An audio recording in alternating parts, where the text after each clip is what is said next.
Bien, nous allons pouvoir démarrer avec nos amis aussi à distance, pas de problème. Bien, bonjour à tous.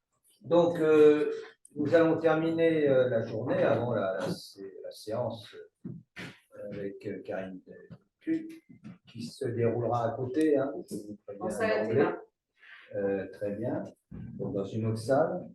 Nous allons écouter Francis Eustache, qui est directeur d'études à l'École pratique des hautes études, qui est un neuropsychologue. Pour ceux qui suivent un peu le programme 13 novembre, mémoire13novembre.fr, envoyez les liens. Et nous menons un programme qui a commencé en 2015, en fait, pour sa gestation à la fin 2015, et officiellement en avril, le 9 avril 2016, sur, non pas l'événement, mais la mémoire de l'événement traumatique, la mémoire du 13 novembre. Et il apparaissait évident que pour ces journées autour des récits et des témoignages, on a voulu associer les deux d'emblée, il était intéressant, évidemment, d'avoir le regard d'un neuropsychologue sur le sujet, d'autant plus que nous considérons qu'il est nécessaire de croiser nos approches pour comprendre l'articulation entre mémoire individuelle et mémoire collective en particulier. Donc, je vais simplement demander à Francis de parler aussi fort que moi pour que ceux qui se trouvent au fond entendent. Pour l'instant, ça va? Bien. Francis. Merci Denis. Vous levez la main si je ne parle pas assez fort, parce qu'il y a du moment peut-être que je vais… Sinon, il y a 3 chaises devant. Il y a 3 chaises devant, et surtout n'hésitez pas, surtout je vois monsieur dans le fond, là, que je vois bien sur le fond blanc, donc vous levez la main et puis Sinon, les vieux derrière, ils peuvent venir devant. Voilà. Oui, merci Denis, et merci toute l'équipe organisatrice. Je suis impressionné, hein, vraiment, il me preste. Et je suis aussi très impressionné par tout ce que j'ai entendu aujourd'hui. Je suis vraiment impressionné, c'est passionnant, vraiment passionnant. Et donc, ça montre bien toute la pertinence du colloque que vous organisez. Et puis, je profite, je l'ai fait hier après-midi, on avait toute une session avec les volontaires qui participent aux études. Je les remercie dans ce cadre-là, parce que sinon, de toute façon, ce qu'on fait n'aurait pas de sens, ça n'existerait pas, ou ça n'aurait pas d'intérêt. Et je remercie aussi les personnels de la recherche, personnels avec des statuts très divers, souvent des statuts pas faciles. Je ne vais pas utiliser d'autres mots, et je les remercie parce qu'ils sont très nombreux et ils se sont investis avec beaucoup de pertinence, beaucoup de responsabilité. Et, bon, ils méritent vraiment la reconnaissance. Alors, j'en viens à mon topo. Denis m'avait invité très gentiment, donc je ne peux rien lui refuser. Et il m'avait proposé ce titre, vous voyez, comment les attentats changent la mémoire et la narration. C'est un très beau titre, donc je n'ai pas pu résister. Et bon, le son, vous avez compris, c'est sous le prisme de la neuropsychologie et des neurosciences. Donc, je vais essayer d'expliciter ça de 3 façons. Je vais raconter un peu le programme, comment il s'est déroulé, un petit peu, hein, ce sera en filigrane parce que ce n'est pas à nous de faire l'histoire du programme, même si ça fait déjà pas mal d'années, parce que ça avait commencé avant, hein, le 13 novembre. Mais bon, j'en parlerai quand même un petit peu. Bon, je vais raconter le programme, alors avec des choix. Hein, Denis aurait fait d'autres choix, Charlotte aurait fait d'autres choix. Enfin, moi, je prends le prisme un peu volontairement de celui de la neuropsychologie. Moi, je suis neuropsychologue de formation et des neurosciences. Et puis, je vais arriver quand même à la narration, aux études qu'on fait sur la narration, parce que c'est quasiment une nouvelle discipline, y compris dans le domaine de la psychologie, y compris des neurosciences. Donc, je vais mettre la focale aussi à la fin sur ces études-là. Bon, demain, Charlotte y reviendra avec une autre entrée. C'est aussi tout l'intérêt des corpus qui sont recueillis, c'est de pouvoir les analyser avec des disciplines très différentes. Alors, la mémoire en psychologie.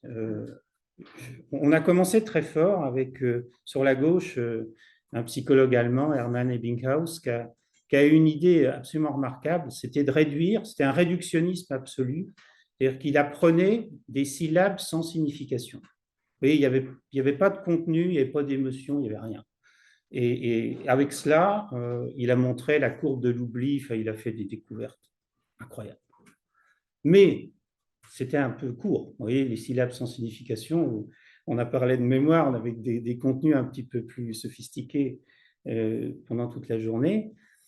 Et d'ailleurs, il y a eu une controverse, hein, pour ceux qui connaissent Ebbinghaus, avec le philosophe Edmund Husserl, philosophe allemand, l'un reprochant justement le réductionnisme absolu de l'autre. Je pense qu'on a un peu exagéré ça, parce que en fait, Ebbinghaus avait tout à fait conscience que la mémoire est un phénomène beaucoup plus complexe que d'enregistrer des syllabes sans signification. Enfin, je passe. Et puis là, dans ma diapo, en fait, je fais un saut énorme entre ici c'est à peu près 1870, enfin la fin du 19e, puis ici, on s'intéresse au souvenir. Alors le souvenir, c'est un truc compliqué, c'est pouvoir dire, relater un événement unique, situé dans le temps, situé dans l'espace, l'impression de revivre l'événement, et la psychologie, il a fallu beaucoup de temps pour qu'elle soit prête à, tout en gardant un statut scientifique, à quantifier, voyez, à adopter des méthodologies assez strictes. C'est les années, disons, 80-90. C'est des années que je connais bien parce que je vraiment travaillé avec cette approche-là.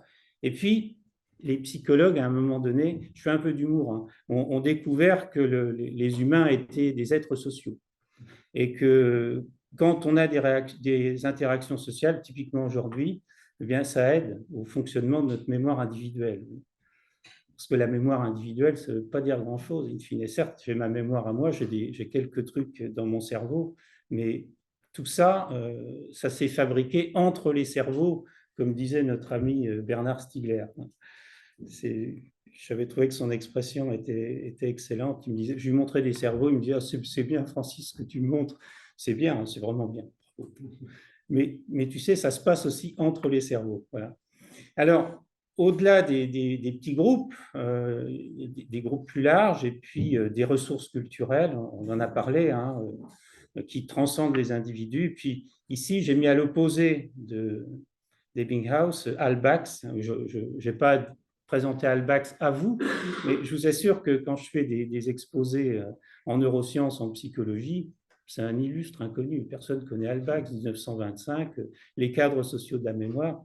Et ce qu'on a voulu faire avec Denis, et avec le cerveau au milieu, parce que le cerveau a joué un rôle important, les neurosciences, ce n'est pas forcément une déformation personnelle.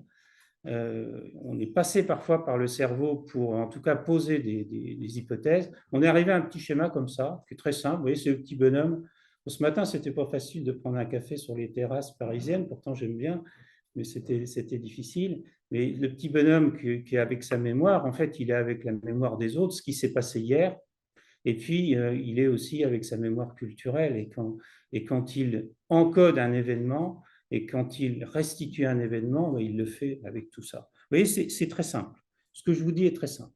Alors, on a essayé récemment, hein, c'est un papier qui vient de sortir dans Frontiers in Psychology, avec un sociologue belge qui a fait une année de résidence dans mon laboratoire à Caen, Jean-François Oriane, qui est à Liège, d'aller un peu au-delà de ce modèle et de proposer, en tout cas, sinon un modèle théorique, une terminologie et qui nous permette de travailler plus facilement ensemble. Parce que pour travailler ensemble, il faut d'abord se mettre d'accord sur les termes, enfin, en gros, quoi. Ce qu'on a fait avec Denis pendant des années avant le 13 novembre. Donc, il y a cette mémoire collective, et puis il y a la mémoire autobiographique qui est plus individuelle, et puis la mémoire sociale qui va au-delà, il y a la signification au milieu de tout ça. Si jamais vous n'avez pas accès à l'article en open access, vous mettez un mail, je vous l'enverrai avec grand plaisir. Alors, ces définitions-là, vous voyez, il y a une mémoire collective, c'est un peu trompeur, hein, c'est les opérations spécifiques de systèmes individuels, c'est-à-dire d'individus, mais en tant que membre d'un groupe. C'est ce qu'on fait tout de suite. Tout de suite, on constitue un groupe, puis au sein de ce groupe, il y a des sous-groupes, il y a des groupes qui appartiennent à d'autres groupes, etc. Alors que la mémoire sociale ou culturelle sont des opérations spécifiques, cette fois-ci de systèmes sociaux, et qui sont régulées par la communication, par les masses médias. Et elle est en grande partie autonome de celle des individus. Par contre, elle va avoir un effet top-down, très important sur les individus. Par contre, les individus vont avoir du mal à faire remonter l'information, sauf peut-être dans des cas particuliers, on y reviendra. Bon, ça, c'est les premiers travaux qu'on a fait avec Denis. On avait commencé fort au mémorial de Caen. Bon, Denis est un spécialiste de la Deuxième Guerre mondiale. Bon, moi, je travaille à Caen. À ce moment-là, j'étais directeur d'une unité INSERM, puis d'un gros centre qui s'appelle Cicéron, CYCERON. C'est un gros centre en imagerie cérébrale. Et on a eu un peu la folie de mettre en commun des données de l'INA, vous voyez, des énormes bases de données de l'INA, de la Deuxième Guerre mondiale, des dépôts légaux de journaux télé. Et en passant par le mémorial de Caen, je n'insiste pas sur toute la méthodologie, on est arrivé à construire, grâce à un jeune chercheur, certains qui l'ont vu hier, Pierre Gagnepin, qui est maintenant chercheur INSERM, à mettre en correspondance donc cette espèce de mémoire sociale, vous voyez, diffusée par les médias, avec des tâches de mémoire plus ou moins imprégnées de cette mémoire sociale. Et on est allé jusqu'à des études en imagerie cérébrale à Cicéron, et on a montré, vous voyez, cette région-là, comme quoi cette mémoire sociale s'immisce dans nos cerveaux. On a publié ça dans Nature, on était contents. Et en plus d'être contents, ça nous a vraiment permis de travailler ensemble concrètement. On a travaillé aussi, je ne prends pas cet exemple-là parce que ça nous mènerait trop loin, avec William Hearst sur des récits du 11 septembre. Et là aussi, en fait, le programme 13 novembre, il est très teinté de cette étude Princeps de William Hearst. Alors, 13 novembre, c'est quoi? Je fais comme si vous ne connaissiez pas. Hein. Je suis désolé, il va y avoir des redites, mais je fais comme si vous ne connaissiez pas. C'est un programme de recherche transdisciplinaire qui doit durer 12 ans, inspiré du programme monodisciplinaire 11 septembre de William Hearst. C'était uniquement des questionnaires psychologiques pour étudier la construction et l'évolution de la mémoire après les attentats du 13 novembre 2015, fondés sur l'analyse de témoignages, les neurosciences, l'épidémiologie, l'opinion publique, l'analyse des médias, l'exicométrie, etc.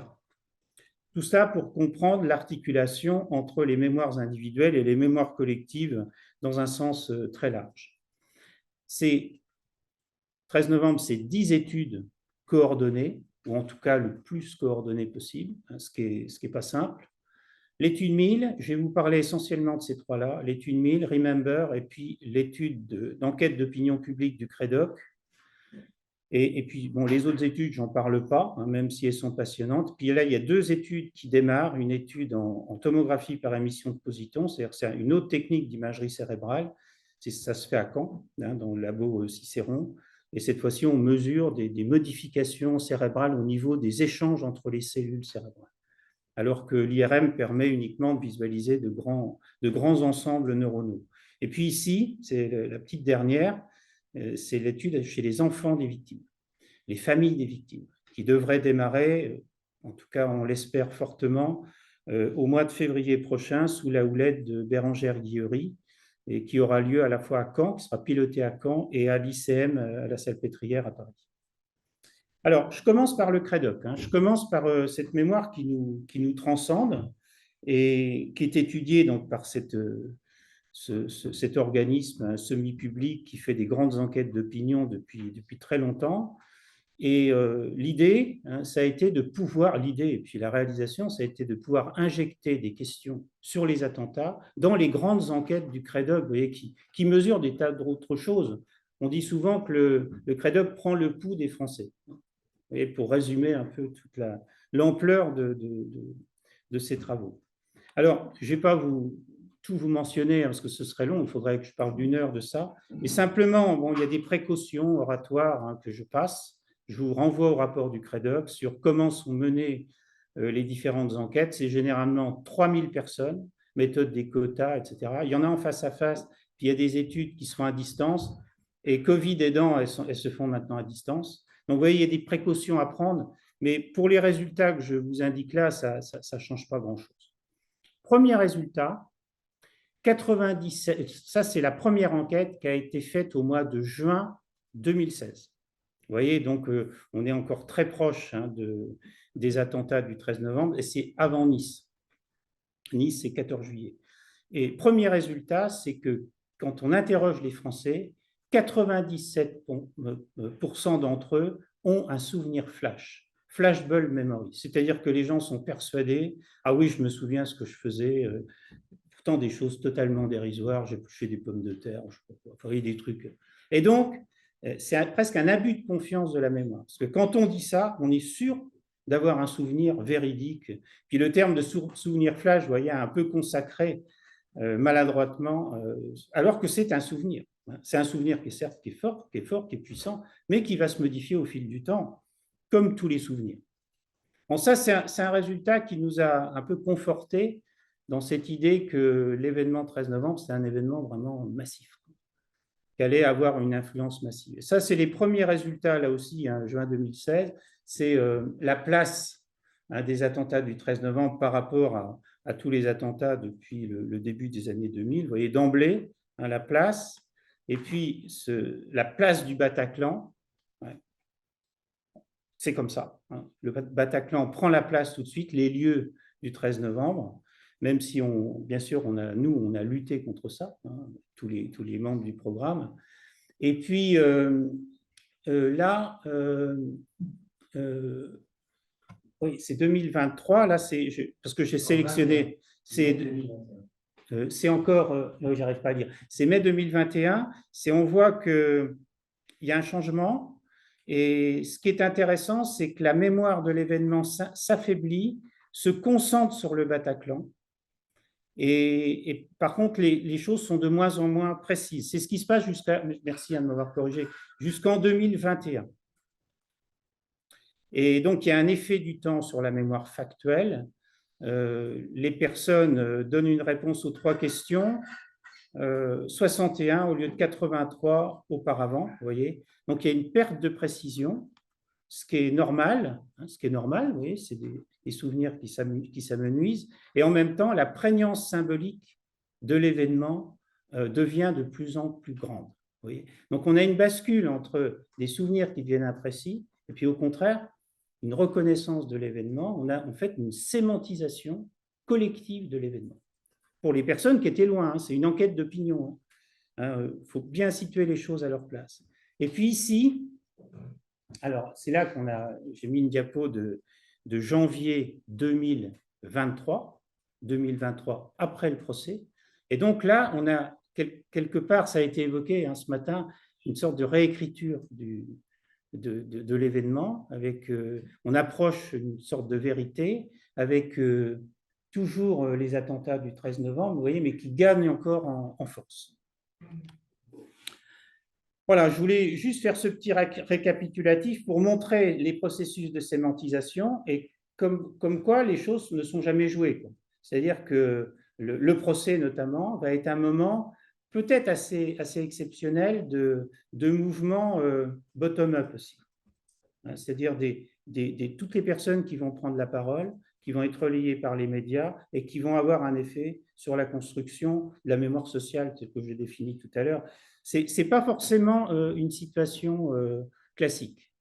Alors, l'étude 1000, c'est un peu le cœur du programme 13 novembre.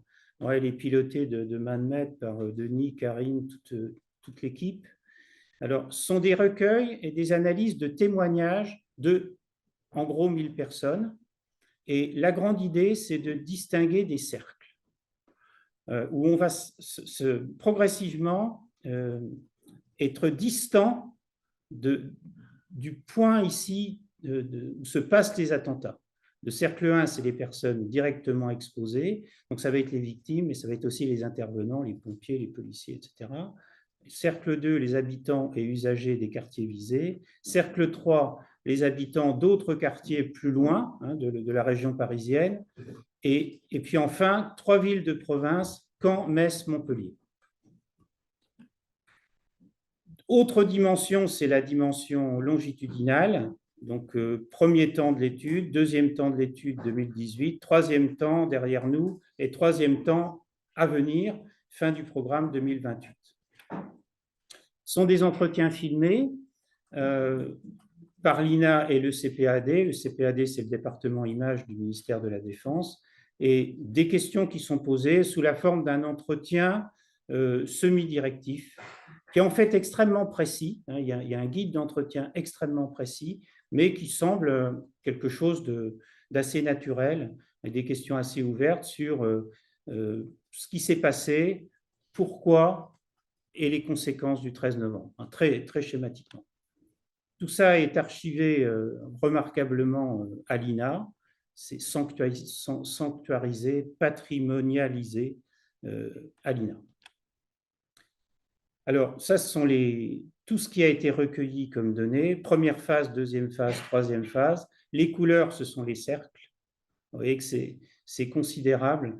Et je crois que pour la première phase, c'est 1450 heures d'entretien filmé, plus d'autres données qui sont recueillies à côté. Vous voyez, c'est absolument considérable, avec en plus de nouvelles personnes qui sont indiquées là, pour répondre à une critique potentielle, à savoir qu'on s'intéresse à la construction de la mémoire au fil du temps, mais que le fait, évidemment, de venir témoigner à l'INA ou dans d'autres circonstances va changer les choses.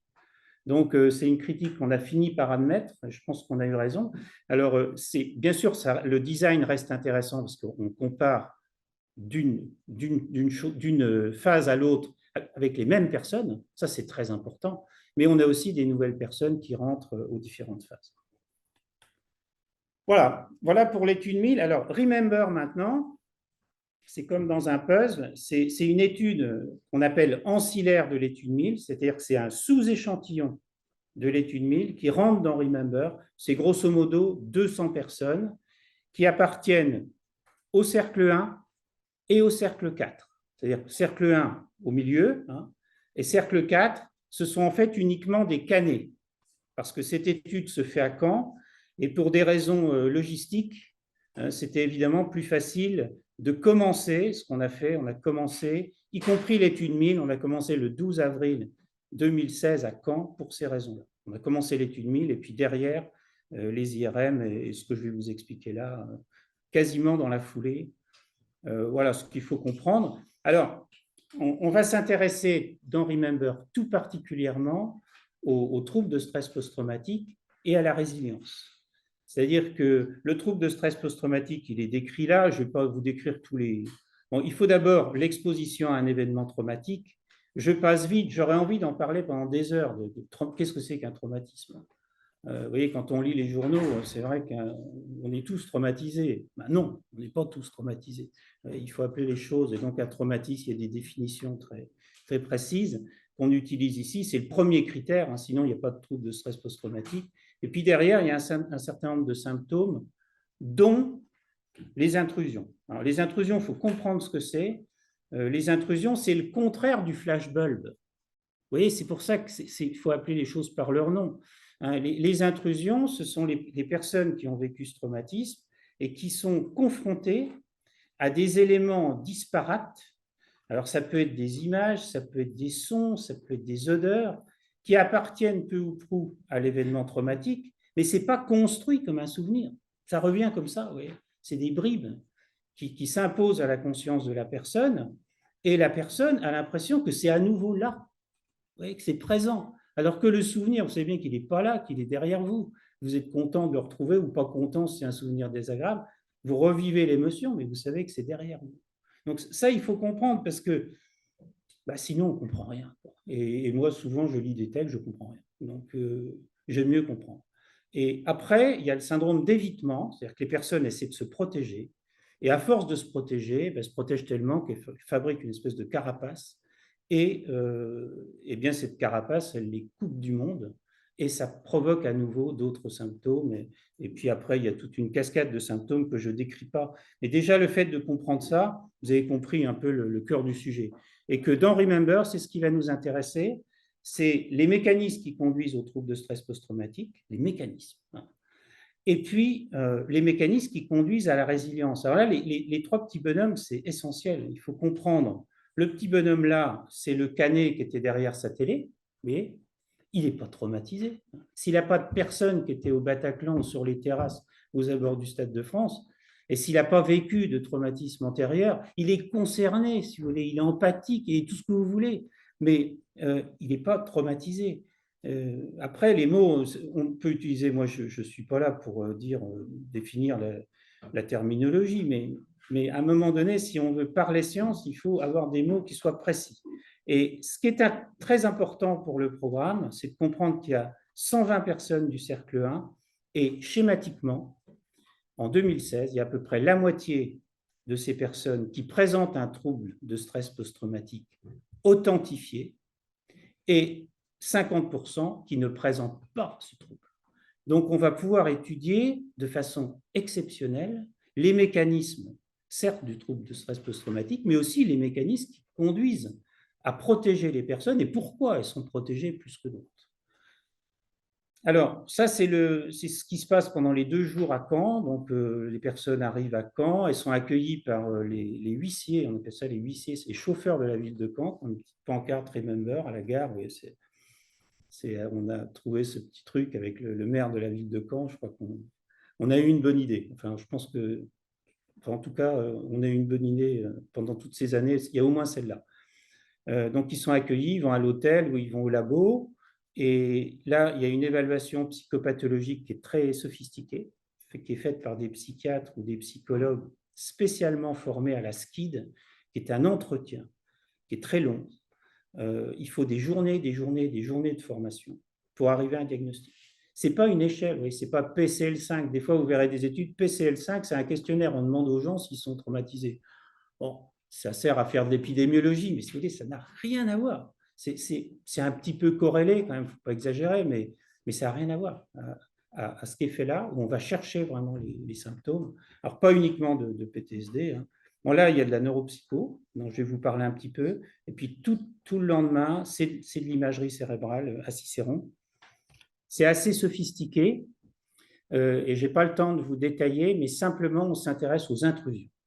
Ce qu'on a décidé tous ensemble au mois de décembre 2015, je dis bien décembre 2015, on a décidé de travailler sur les intrusions, considérant que c'était le symptôme central et qu'on allait bien trouver un moyen pour étudier ces intrusions sans porter préjudice à qui que ce soit. C'est-à-dire que ce ne sont pas des intrusions traumatiques, mais on a adapté un protocole avec Pierre Gagnepin qui connaissait très très bien ce protocole pour étudier ces mécanismes de contrôle, vous voyez, mais sur du matériel neutre.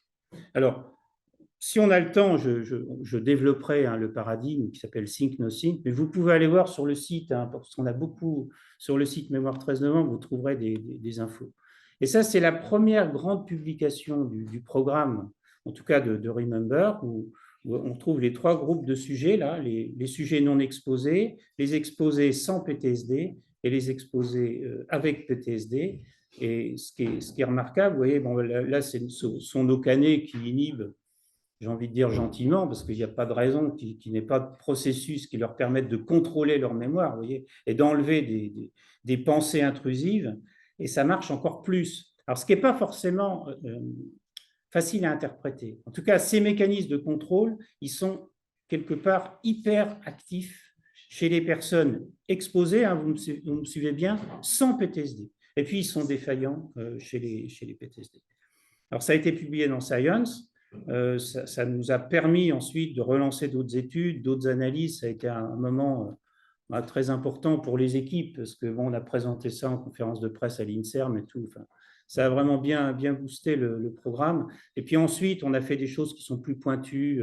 C'est les conséquences sur les hippocampes, c'est les régions très impliquées dans la mémoire, et plus précisément sur les sous-champs hippocampiques, parce que l'hippocampe, c'est une structure extrêmement complexe.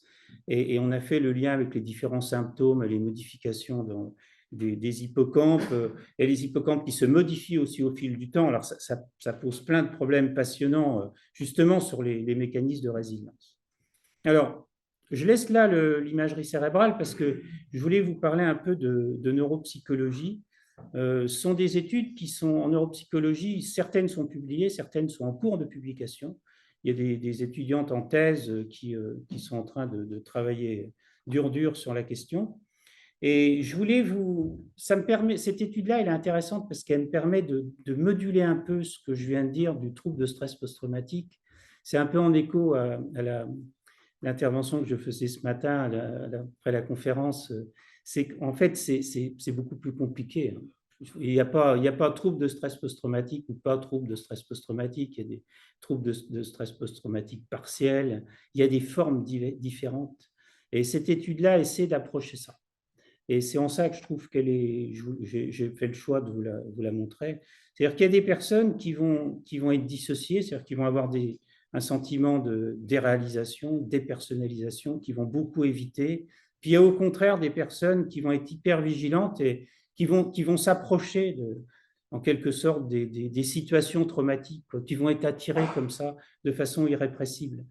Et ça, on avait montré ça. Ça, c'est un papier qui est publié. Selim Kohl, c'est un chercheur suisse, post-doctorant, qui était financé par le Fonds suisse de la recherche, qui est venu travailler 2 ans avec son financement, et qui a fait ce très joli papier qui montre que, en tout cas, c'est Selim Kohl, hein, son nom.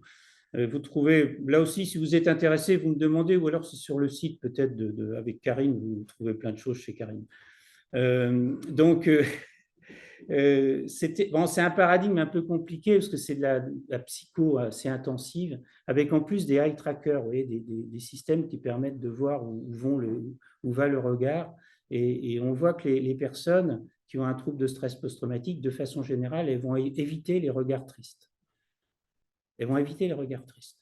Et ça a été vraiment quand même une découverte. C'est pas en rapport avec leur émotion ou en rapport avec quelque chose qu'elles ont vécu, c'est quelque chose de plus général. Et donc, c'est certainement une source ou une conséquence, hein, c'est toujours le problème de la poule et l'œuf, hein, des difficultés de relations sociales que ces personnes peuvent avoir. Et donc, après, on a voulu creuser ça en mettant en rapport ces 2 formes.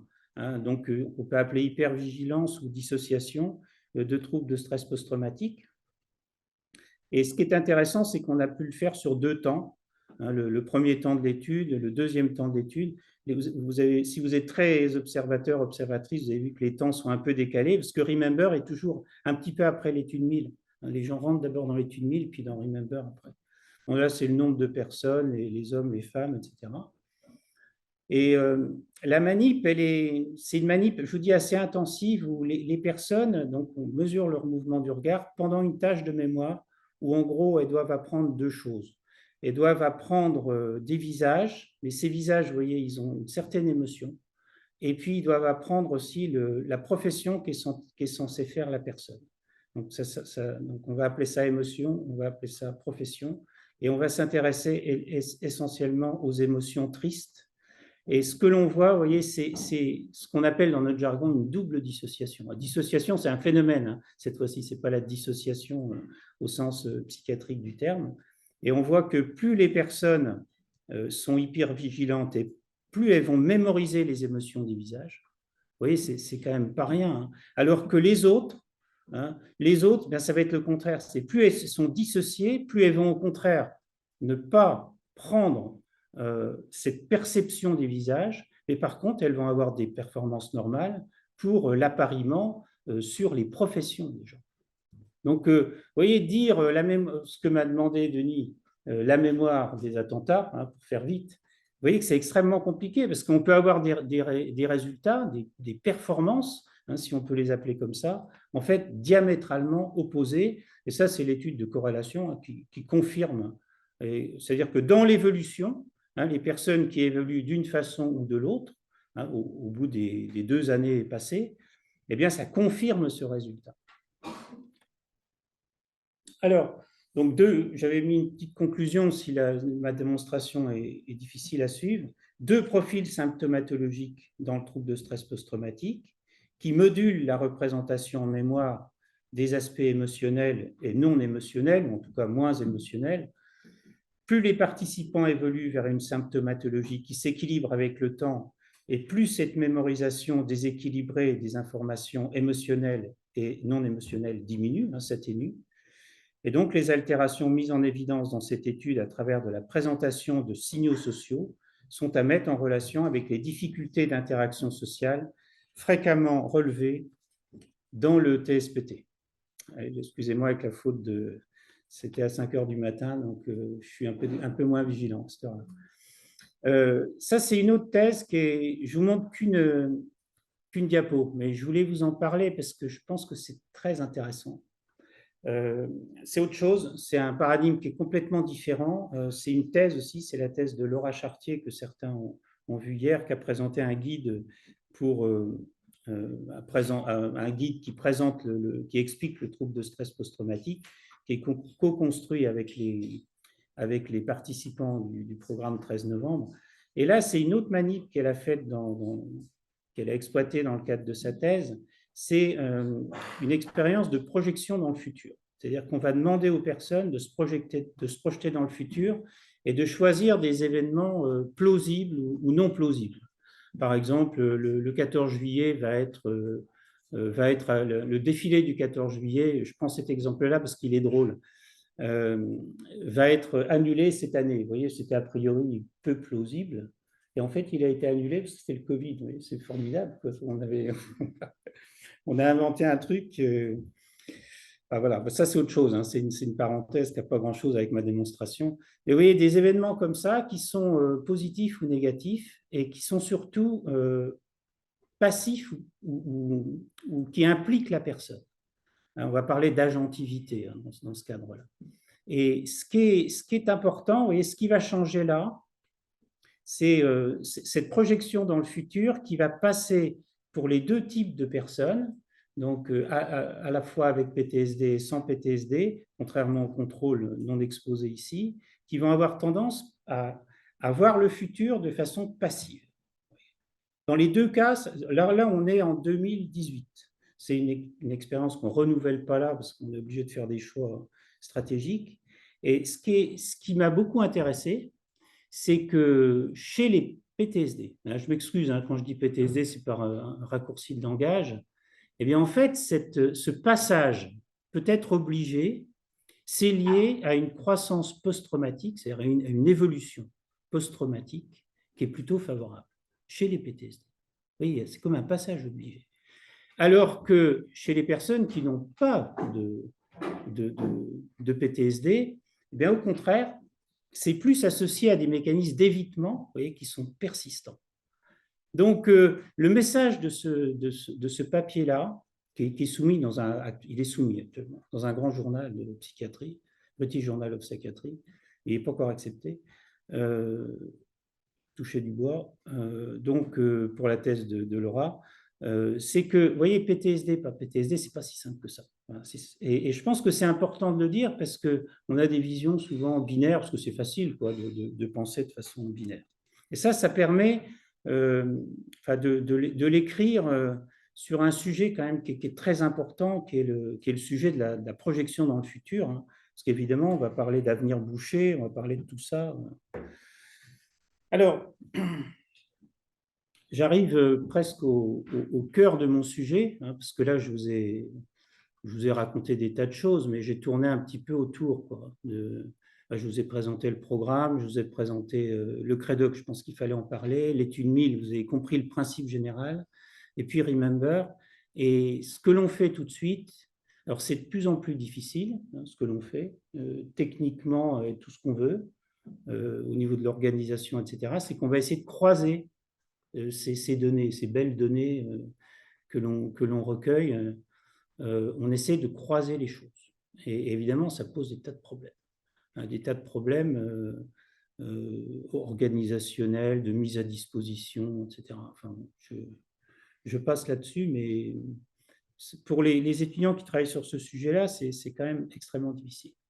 Donc, je vous dis quelques mots sur le contexte un peu théorique de tout ça, qui est on va dire que c'est d'abord la mémoire autobiographique. Vous voyez, on est loin d'Ebbinghaus, hein. C'est-à-dire que ce qu'on va essayer de faire, c'est avec des approches scientifiques. Bon, ce n'est pas la science qui a raison, hein, ce n'est pas du positivisme béat, hein, mais bon, on essaie d'approcher toujours avec une démarche scientifique. Votre démarche tout à l'heure, pour moi, elle était scientifique, hein, mais ce n'est pas les mêmes méthodes, c'est tout, hein. En tout cas, on essaye d'être crédible, quoi. Donc, il faut un cadre théorique à un matériel c'est pas simple, quoi. La mémoire autobiographique, c'est pas simple. C'est des gens qui vous racontent des tas de choses, quoi. Alors, le premier cadre, c'est de dire la mémoire autobiographique. Vous voyez, on peut dire, c'est une définition très simple, ensemble d'informations et de souvenirs particuliers à un individu accumulés depuis sa naissance. Enfin, la naissance, il n'y en a pas beaucoup, mais ça progresse. Ça va vite, en fait. Les souvenirs, hein, et en fait, on va dire qu'elle fait appel à deux grandes formes de mémoire. Hein, c'est Tölving, hein, Handel Tölving, qui nous a quittés. Je pense qu'il nous a fait un clin d'œil. Il est mort le 11 septembre. Hein, je pense que c'est le plus grand chercheur dans le domaine de la mémoire. Il est mort le 11 septembre cette année. Je pense qu'il nous a dit, attendez, il y a la mémoire collective, j'avais oublié ça dans mon schéma. Il est mort très âgé, hein. Donc, mémoire épisodique, c'est la mémoire des souvenirs, hein, je l'ai un peu décrite tout à l'heure. Et puis, la mémoire sémantique personnelle, c'est qui je suis de façon plus générale. Vous voyez, moi, je suis professeur, je suis père de famille, je suis grand-père, etc. Et des choses très générales comme ça, mais je ne fais pas référence quand je vous dis ça. Plein de gens le savent. Et donc, ça va être tout ça. C'est comment tout ça s'articule. Bon, c'est assez simple, hein, au départ. Alors, c'est organisé. Il y a un chercheur anglais, cette fois-ci. Tölving était estonien d'origine. Il a travaillé à Toronto. Il a fondé l'école de Toronto. Conway, c'est un chercheur anglais qui est mort cet été. Lui. Beaucoup plus jeune, il a à peu près mon âge. Et donc, il a proposé cette organisation hiérarchique de la mémoire autobiographique vous voyez, on retrouve c'est une organisation un peu à la Tölving, mais quand même beaucoup plus hiérarchisée, les aspects épisodiques, les connaissances générales, et puis ça va jusqu'à des choses extrêmement générales sur soi. Bon, je ne détaille pas. Alors, dans la mémoire autobiographique, c'est là que ça devient vraiment intéressant, c'est que la mémoire autobiographique, elle doit jouer, en fait, elle doit jongler avec deux exigences. Ça rejoint des thèses philosophiques, mais ce qui est intéressant, c'est que les psychologues et les neuroscientifiques s'en emparent. C'est permettre le maintien de la mémoire au plus proche de l'expérience vécue. Bah oui, il ne faut pas raconter n'importe quoi. Alors, il y a des choses, il ne faut pas se tromper quand même. Il s'est passé quelque chose, il faut être au plus près de la vérité. Donc, principe de correspondance. Mais en même temps, maintenir un enregistrement cohérent et stable de nos interactions avec le monde au-delà du moment présent. C'est-à-dire qu'il faut rester cohérent. Ce n'est pas toujours évident d'être à la fois cohérent avec soi-même, parce qu'il faut avoir une certaine idée de soi-même pour avancer. Il faut jongler entre les deux. Par exemple, moi souvent, je me dis, je pense que je suis vraiment un excellent professeur. Mes étudiants ont de la chance de m'avoir. Souvent, je me dis ça. Je suis dans ma voiture. Et puis, de temps en temps, j'ai un étudiant qui vient me voir à la fin du cours. Il me dit, j'ai rien compris à ce que vous nous avez dit. La notion, là, j'ai rien compris. Vous n'avez quand même pas nous poser un examen là-dessus parce que je ne comprends rien. Vous voyez, donc, principe de cohérence, parce que bon, il faut se rassurer un peu. Puis, la correspondance, ça nous fait du bien. N'est-ce pas, Denis? Je pense que tu es confronté aux mêmes exigences que moi. Je vois que la cohérence. Voilà, tu vois que la cohérence. Bon. Et alors, l'autre acteur qui s'invite, c'est l'identité.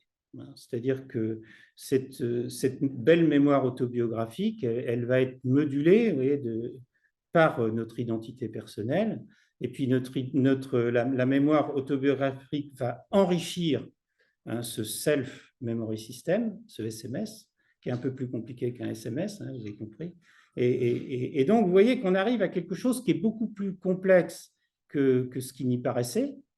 Et puis, il y a un nouvel invité, je l'ai évoqué tout à l'heure, c'est le raisonnement autobiographique. C'est-à-dire que quand vous racontez, vous êtes dans une certaine situation, bon, certes, hein, ça c'est important, il y a la situation, il y a l'interlocuteur, et puis il y a ce que vous avez à faire passer, et il y a tout un raisonnement, vous voyez, qui va, qui va permettre de jongler avec la correspondance, la cohérence, mais aussi le monde en dehors, l'évolution du monde, etc. Donc comment faire face à tout ça? C'est là que ça devient compliqué, quoi, et intéressant, hein, quand on face au corpus de l'étude 1000. Hein, vous avez vu, puis demain vous les reverrez avec Charlotte. C'est des corpus qui sont énormes, qui font un peu peur. Hein, enfin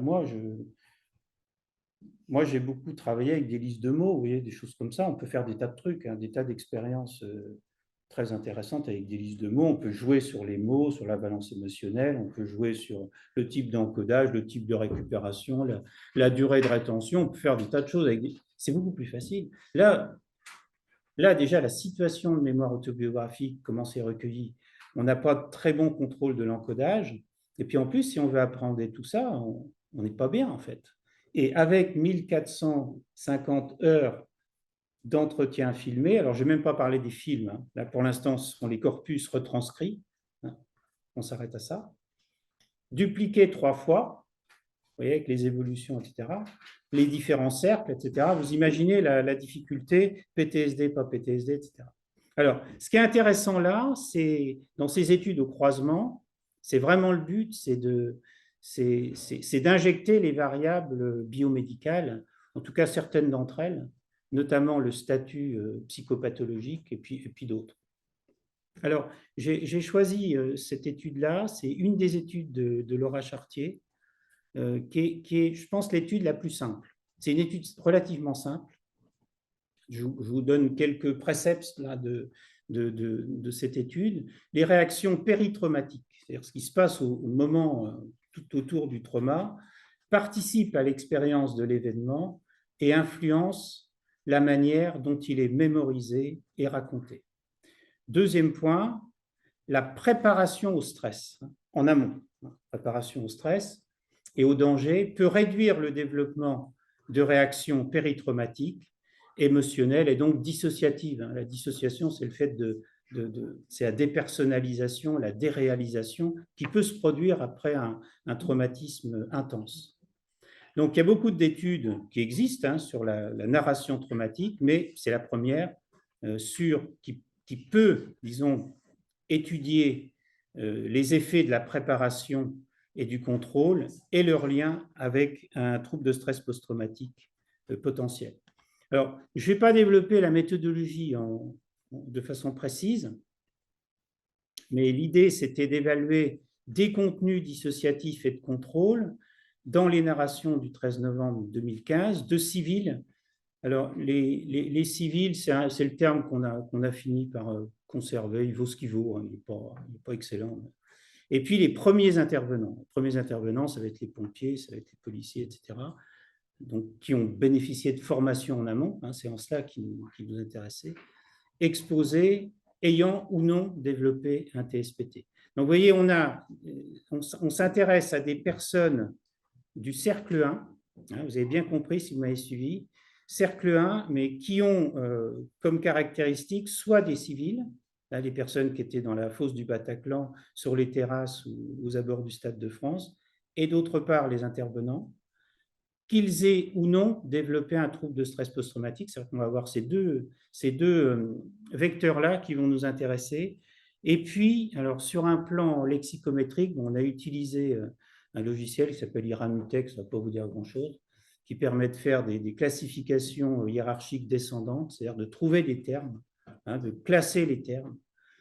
Et ce qu'on a fait, je pense que ça a été une très bonne idée de Laura et de Peggy Kinnett, qui co-dirige la thèse avec moi, ça a été de choisir un tout petit bout du corpus, c'est-à-dire le début, et pas vouloir embrasser tout le corpus. On a commencé de façon modeste. Je ne sais pas si vous arrivez à lire, si c'est suffisamment. Ça, c'est les grandes classes, hein, qui sortent de l'analyse automatique. Bon, il y a en amont tout un travail de lématisation. Début du corpus, tu veux dire le début de chacun des entretiens. De chacun des entretiens où il raconte il raconte, racontez-moi le 13 novembre, vous voyez, il raconte vraiment l'événement 13 novembre. C'est-à-dire qu'on ne va pas s'intéresser pour cette étude-là, hein, à tous les aspects sur les causes, les conséquences, etc. Vous voyez, on s'intéresse qu'à ça. Hein. Et on s'intéresse uniquement là aux personnes que j'ai décrites. Hein. Il y en a un nombre restreint, si vous avez fait attention. Et ensuite, ce que l'on va faire, c'est qu'on va montrer comment ces différentes classes caractérisent les groupes que j'ai définis, alors a posteriori, comment elles caractérisent des groupes. Alors la classe 1, vous voyez, c'est le contexte social. Je ne lis pas tous les mots, hein, parce que c'est trop long. Mais c'est filmé, ce sera à disposition, hein, vous pouvez regarder. Ce serait trop long. Après, j'ai des corpus, c'est pareil, je ne vais pas lire les corpus, sinon je ne tiens pas mon temps. Là, je ne suis pas trop mal, mais sinon, je ne vais pas.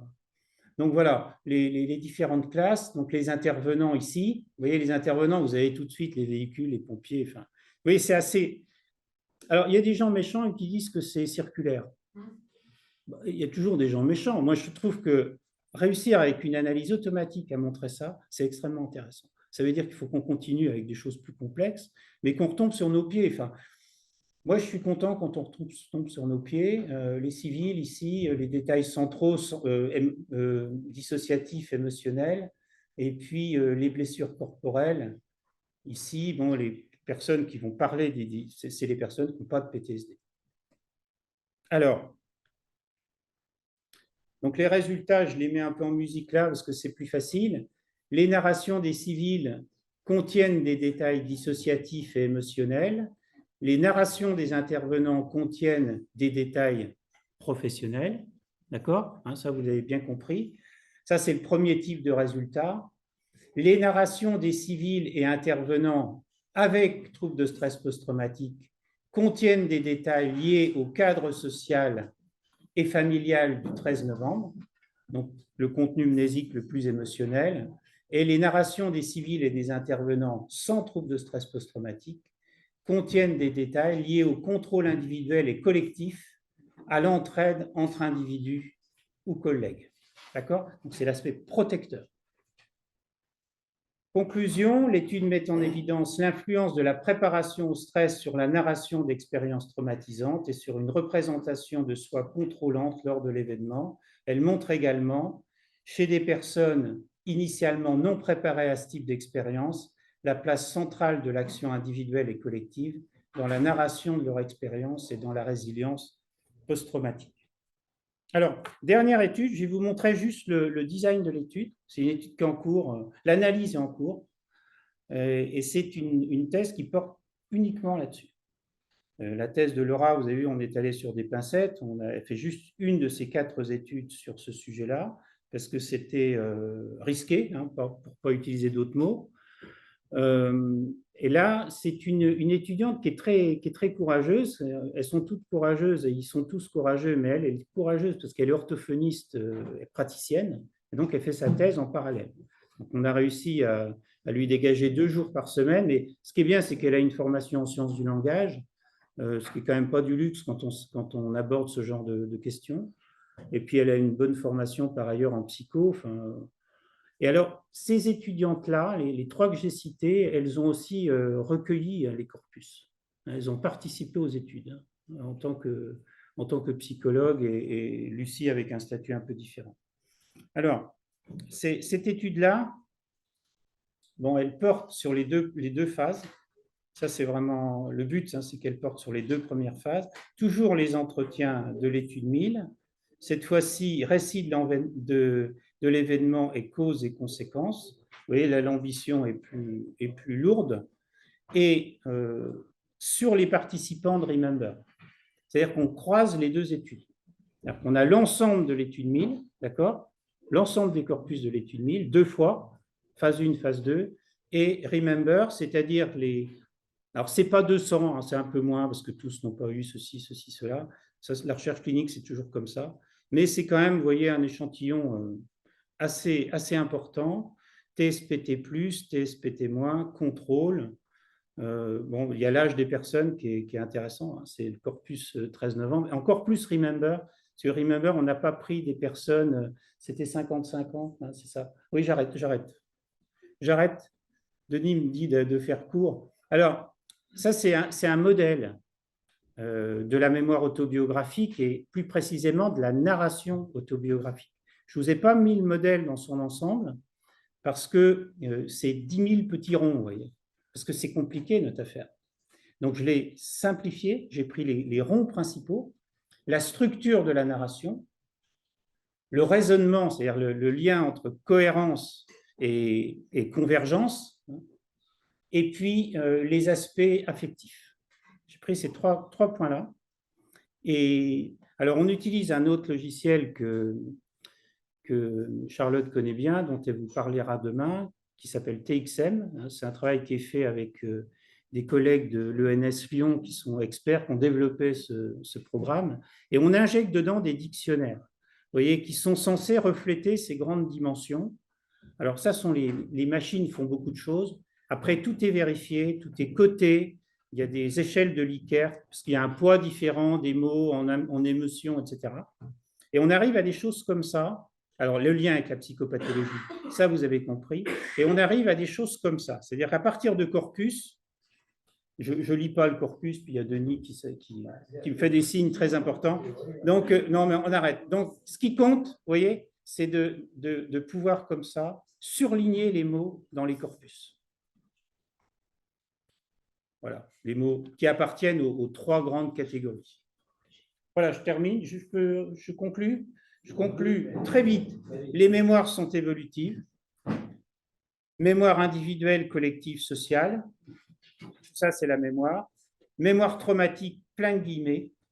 Très différent entre les sujets exposés, les intrusions, versus les flashbulb memory.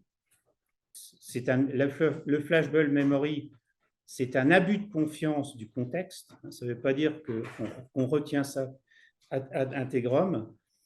Dans le PTSD, la présence des intrusions, pour des tas de raisons. Dans le PTSD, les modifications du traitement des indices sociaux, qui est un biais fondamental de leur mémoire. Modification de la mémoire autobiographique et de la projection dans le futur. Donc ça, c'est in progress, mais tout à fait important parce que ce sont des leviers thérapeutiques derrière. Conséquences pratiques, donc j'ai cité l'importance des personnels, leur prise en charge. Conséquences cliniques, importance du soutien social, je ne développe pas plus. Ça, c'est parce que si vous voulez aller plus loin, les nouveaux chemins de la mémoire, c'est en gros la mémoire en neuropsychologie. Ça, on étend aux sciences sociales, puis ça, c'est un livre qui vient de sortir sur le sujet que je viens de traiter, si vous êtes intéressé.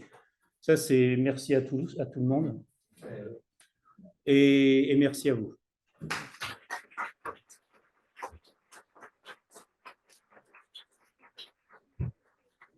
Et après, c'est moi qui suis bavard. On va avoir quand même très vite une table ronde qui se prépare en théorie à 17h dans l'autre salle, mais on a quand même le temps de 2-3 petites questions avec une réponse en 14 secondes et demie à chaque fois. Et la question, je n'en parle même pas. Est-ce que vous voulez des précisions? Vous avez des interrogations? Allez, d'accord. Bravo. N'hésitez pas quand même.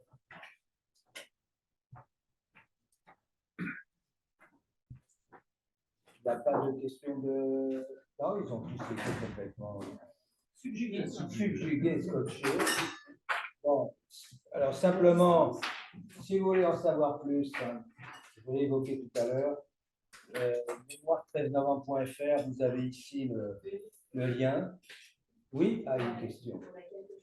Alors, Paolo. Merci Francis pour cette exposition très claire et passionnée. Je voudrais te demander si la relation mémoire collective, mémoire individuelle est biunivoque, c'est-à-dire si la mémoire individuelle forme la mémoire collective, mais si inversement la mémoire collective peut influencer les mémoires individuelles. Ouais. Si possible, une deuxième question. Ouais. Alors, je réponds par toute une série de publications moi, qui m'ont transformé. D'un chercheur, c'est un homme, il s'appelle Aline Coman, un chercheur américain qui a beaucoup travaillé avec Bill Hurst. On a eu la chance de pouvoir travailler avec lui, qui a fait une série d'études absolument passionnantes et qui a décrit un effet qui s'appelle le Retrieval Induced Forgetting, à savoir que le fait d'échanger, vous voyez, sur un objet, hein, quel qu'il soit, si on échange sur certains aspects de cet objet, ça va rehausser ces caractéristiques de l'objet, mais en même temps, ça va dégrader les caractéristiques qui n'ont pas été évoquées. D'accord? Donc, quand vous avez une idée à défendre, il faut la défendre. Si vous ne la défendez pas, elle disparaît parce que si elle a été discutée dans un cadre social, ce n'est pas neutre. Et donc, je te réponds là, Paolo, hein, oui, oui et 2 fois oui. Ça marche dans les deux sens.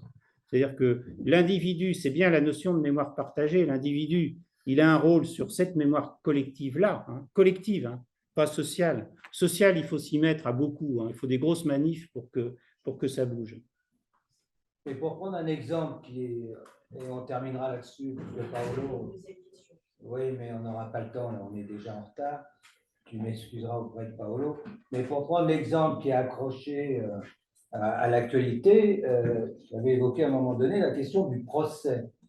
Voilà quelque chose qui est quand même assez passionnant. C'est-à-dire qu'au moment du procès, vous avez 10 mois où